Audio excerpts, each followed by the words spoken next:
Let's see what's on the radio.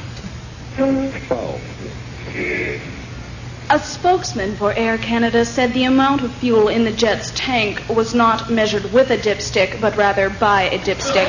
Meanwhile... Yes, the cruise missile does have some problems, but it should be able to hit a target the size of Alberta. And we've...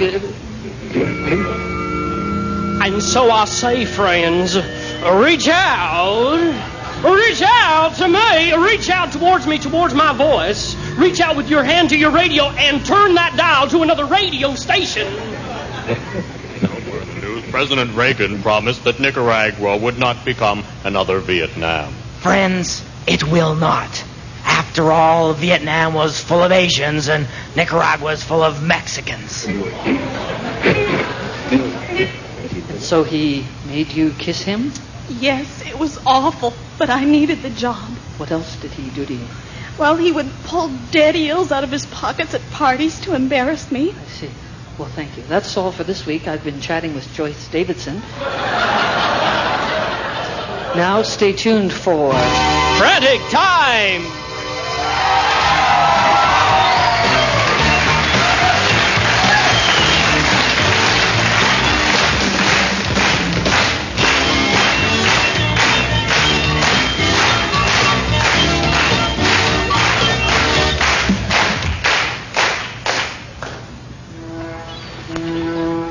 This is Ted Krinkle for Frantic Times in Portsmouth, Massachusetts. The American Cup sailing race. Everyone knows about Canada 1, but I'm talking to the captain of Canada 1.5, Captain Wilberforce Eyeliner. Have you ever been to sea, Teddy? No, Captain Eyeliner. Never been to see a Teddy? Well, I'm wearing a lacy little one under this sou'wester here. Now, the ship looks a little bigger, in fact, quite a bit bigger than the other entries. Well, it's a special new design that I've developed. Really? Okay, you caught me there, no. This is actually the schooner Blue Nose. It's a little bigger than it looks on the dime. But you can't really get any more Canadian than the schooner Blue Nose, unless you put Farley Mowat and Pierre Burton in a big tub of maple syrup. And when you stop and think about it, why would you want to do that? Unless you're a literary critic or something. Now, I see you have a canvas skirt around the bottom of your boat. Is this to disguise a secret keel like the Australians? No, that's to disguise the canvas slip we have underneath it. I see. We thought it looked kind of smart, too. Also, we've got 30 cases of beer cooling down there. We're contracted to drink a case of beer every day because of our sponsor. Oh, you're sponsored by a brewery. No, it's the Cirrhosis Foundation of Canada. Well, now, pardon me for saying, but I don't think a schooner this size stands a chance against these sleek racing yachts. Well, you see, Ted, we have a plan. Oh, good. What is it? Okay, divine intervention. God sends down these enormous water spouts to lift all of the other ships into the sky and send them to Davy Jones' locker or Peter Tork's locker or I see. Mickey Dolan's locker. And that's it? Doesn't make a lot of sense when you stop to think about it, does it? Not really, no. Well, we do have another plan. Oh, good. You see that mast there? Yes. Well, it's not really a mast. Watch this. It's the Canadarm. Yeah. When we're out of sight, we takes the Canadarm and rip the other ship's sails to shreds. Now, Captain Eyeliner, you can't do that. Sure we can. The arm's long enough. Well, yes, it is. But you'll be disqualified. You'll disgrace and shame all of Canada. You'll never win the race. Right. Where are you going? Call my bookie and place my money on the Australians. I see. This is Ted Krinkle in Massachusetts, sending it back to Frantic Times.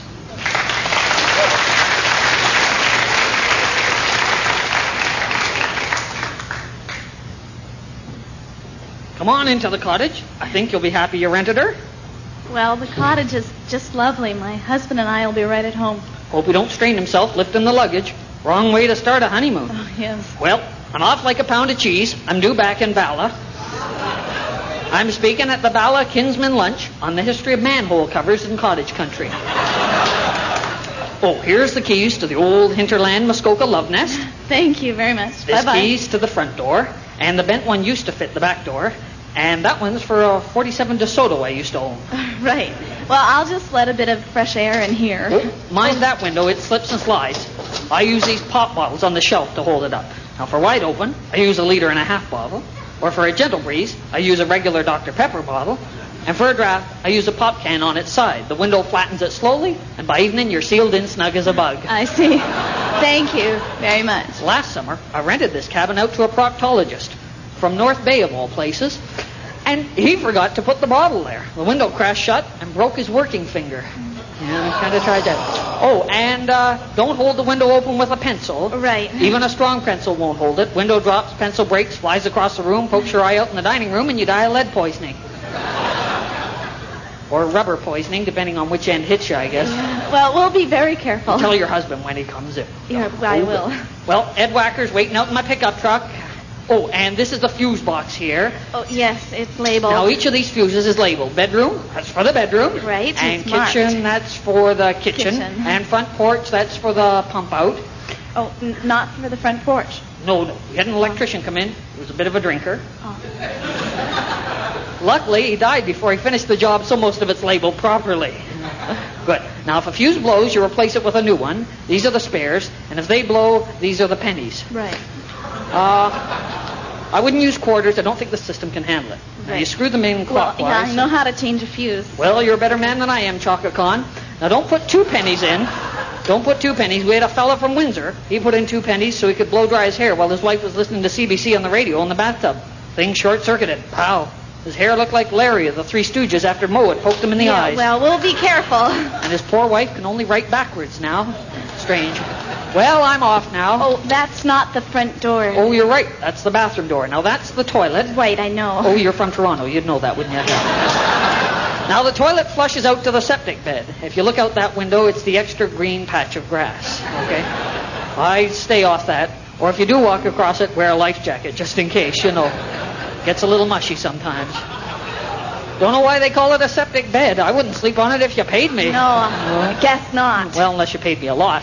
Right. Well, you'd have to pay me at least $248 before I'd sleep on that, yeah? Yeah. If you flush the toilet too much, the septic bed gets kind of quicksandy, so Band-Aids and stuff and anything you can throw in the garbage can rather than flush, I'd throw in the garbage can rather than flush. There's a Lady Di and Charles garbage can right there. I see it. One fella, he threw everything into that garbage can, even the stuff he should have flushed. He was nearsighted. Or an anti-monarchist. Don't know, well. I got all the luggage in one trip, honey. Oh. Hi, you're still here. I can't stay. I'm due back in Bala. I'm heading back now. Is there anything we should know? Well, yes, this window broke a proctologist. Yes, the window slips. There's the fuse box. Don't overflush the toilet. Did I miss anything? Well, no, I guess that was it.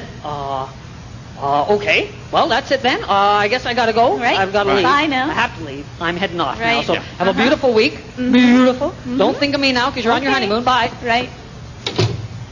I thought he would never leave.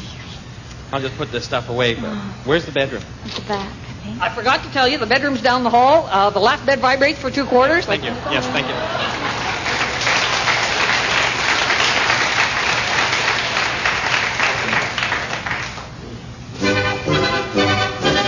Is your bed broken? Springs sticking out of your mattress? Sweat stains that look like an aerial view of the Thousand Islands? Well, now Factory Mattress Outlet is having its biggest sale ever. Prices reduced on mattresses, box springs, and contraceptives. That's right, contraceptives. You don't just sleep in a bed, do you? Well, if you do, then you haven't tried our mattresses. Come into our showroom and try out any mattress with your loved one or hired one. Pull the curtain around any mattress in stock and give it the once over. If you're not completely satisfied, see a doctor. 1 mattress per couple. No groups over 3, please. Buy the mattress and the box spring, and a 6-month supply of any contraceptive is yours free. Come on down. All this week, have free coffee, donuts, and vitamin E. Meet Susan Anton if you're lucky. Factory Mattress Outlet with savings that will knock you flat on your back with a cigarette.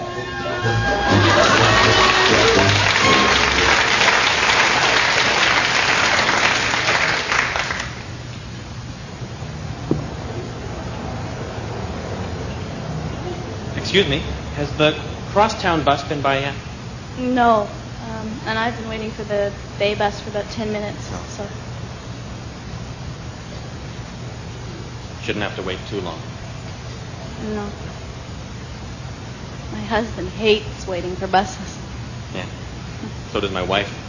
She prefers the car, but I like the bus. Yeah, you meet interesting people. Yeah. Mind you, I'm only going as far as the Marine Museum. Oh, I love the Marine Museum. I go there every month. Really? Yeah. I really like the history models. Yeah. It's a nice place to just sit and relax. Yeah. It always reminds me of when I grew up in Halifax. My father used to take me out on the rowboat and I'd read. Poetry? How did you know? I just like going out in rowboats and reading poetry. Mainly this fairly unknown author, Pablo Neruda. Pablo Neruda? Yeah. I love him. Really? Yes. Oh. Really, my husband hates him. He'd rather watch sports on TV. Sounds like my wife and her soap operas. Oh. Tell you, there's only one opera I like. What, Toscanini? Yeah. Am I right? Yeah. And chamber music? At the Central Library. Yes! There's a midnight concert there tonight. Are you going to go? Well, I don't know. I'd love to. Oh, isn't this funny? Two strangers with so much in common, so much we could share, and we're both married to two people we have so little in common with. It's almost a shame. Do you like Chinese cooking? I love it when my husband lets me have it. Hey, je parle français? Moi aussi. Un peu. And I love Debussy. I love foreign films. So do I. I love cycling. Me too. I love dancing. I love candlelight dinners. I love midnight swims. I love my wife. I love my husband. Well, there's my bus. Have a good time at the Marine Museum. Yeah, try.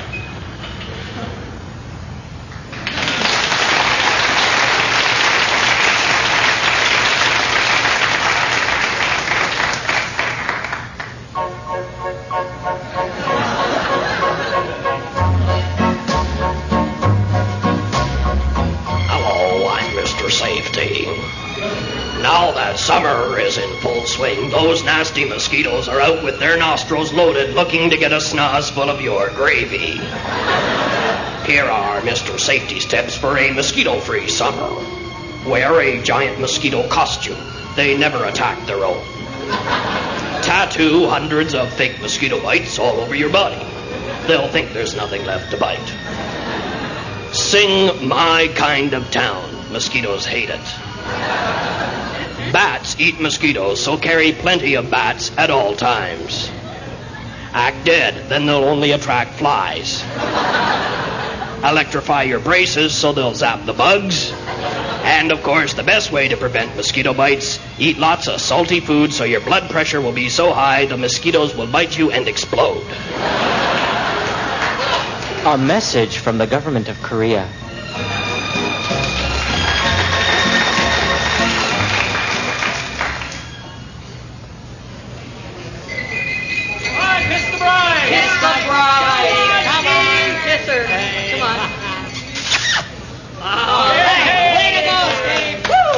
Okay, can I have your attention? As the best man, it's my duty to propose a toast to the bride and groom, Steve and Carol. All right. Now, I've known Steve all of his 22 years, and I think Carol here is the best thing that ever happened to him. All right. Now he can settle down and make a good life, and all this chasing skirts and fooling around can stop. I really think this is a marriage made in heaven. They're going to be good for each other. And I think after a while, even their two families will put aside all their misgivings and agree. Steve is going to be a good provider, Carol. Don't you worry. He's got experience at over 20 jobs. And that's just in the last 6 months. Remember back in high school, everybody? After Steve's skin cleared up. He was always the best in sports, wasn't he? Am I right? He is. He worked at sports day and night. He was dedicated. He didn't care how much his grades fell. Steve was good enough for college football if he'd had his grade 12 or grade 11 or grade 8. But Steve preferred the school of experience. He tried everything, and he never got addicted to anything. And that's because Steve was in good shape. He was always working out with the weights. He was in the gym showers so much, some people said he was weird. But he isn't. Oh, no, he isn't. Steve said to me the other day, he said, maybe if I get married, these feelings will go away. And well, I think that gives Steve a lot of resolve and determination to keep this marriage going. He's really committed to this marriage, isn't he? Don't you think he is? Let's hear it for that. Yeah. it would have to get really ugly before he walked out on it, I think. You know, worse than his parents got, probably. Oh, they're here. One of them. Okay. Well, you're going to have a good home, Steve and Carol. A good marriage and children. Soon, from what I hear. Okay. You've got a good start. All those showers, more than I think any of us expected. Okay, Carol. Well, Carol, hello. I've only known you for 4 weeks, since you started going out with Steve. But I think you're a special lady. Isn't she a special lady? She is. I mean, I asked around, and all the guys said that you're generous and accommodating and hard to embarrass. And, I mean, isn't she something? Isn't the bride something? And she's wearing white. Okay. So, marriage is an honorable state.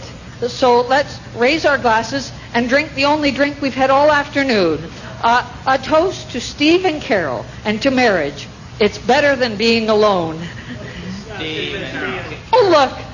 The bride's crying.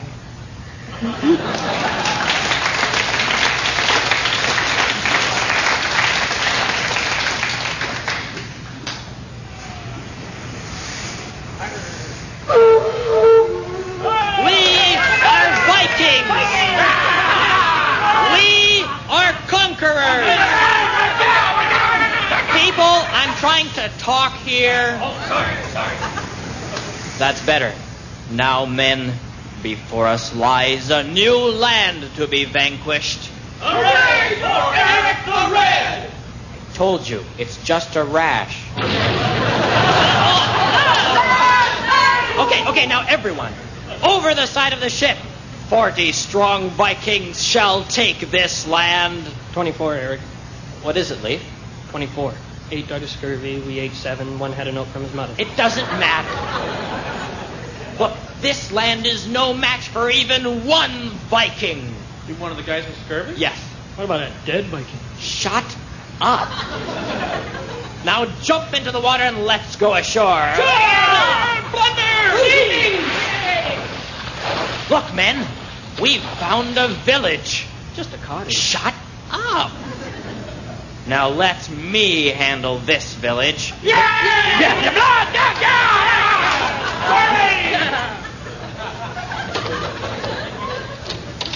Hello? Prepare to die, peasant. Not today, thank you.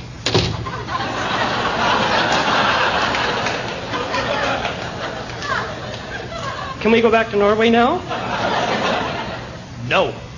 We didn't come all the way over the edge of the earth just to go home empty-handed. We never traveled over the edge of the earth. I know that. But we've got to color up the story for the folks back home. Oh, yeah, but come on, edge of the earth. I mean, it makes us out to be, so backwards and superstitious. Okay, you stand there wearing a pointy inside-out fur hat with goat's horns and metal braziers. And you worry about seeming backwards? Huh? Well... Touche, Eric. Well played. Smattering of applause! Shut up! Now, if there are no other problems, Well, gents... we're hungry. I need a hole in the ground. You should have gone before we left Iceland. Now, this time, I have a plan. This time, when he opens the door, I'll stab him. Boy, you must have been up all night thinking that one. Shut up!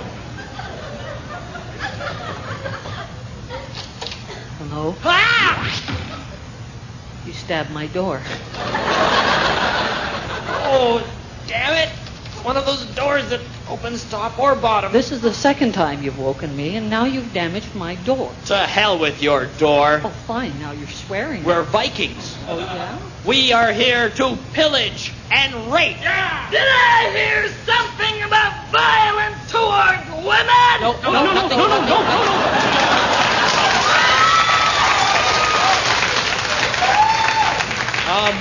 What we meant was just your wealth.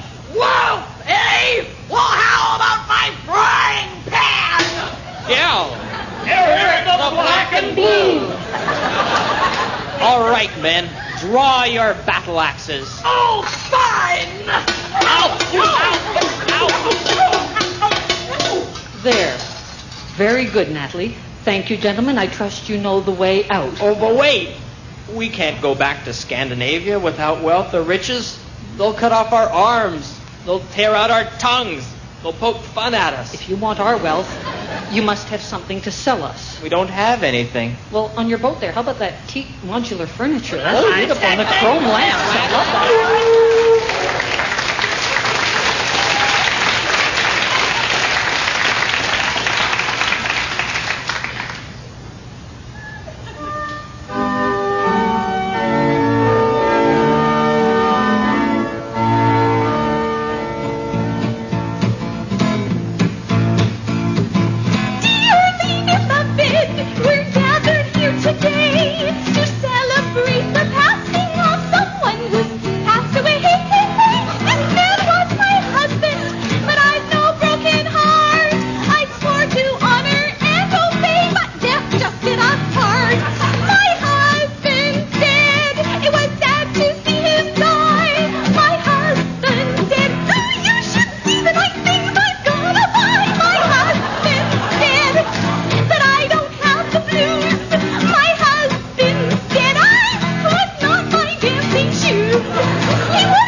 Frantic Times. Conceived, written, and performed by the Frantic. Paul Chatto, Dan Redican, Rick Green, and Peter Wildman. With special guest Meg Ruckman.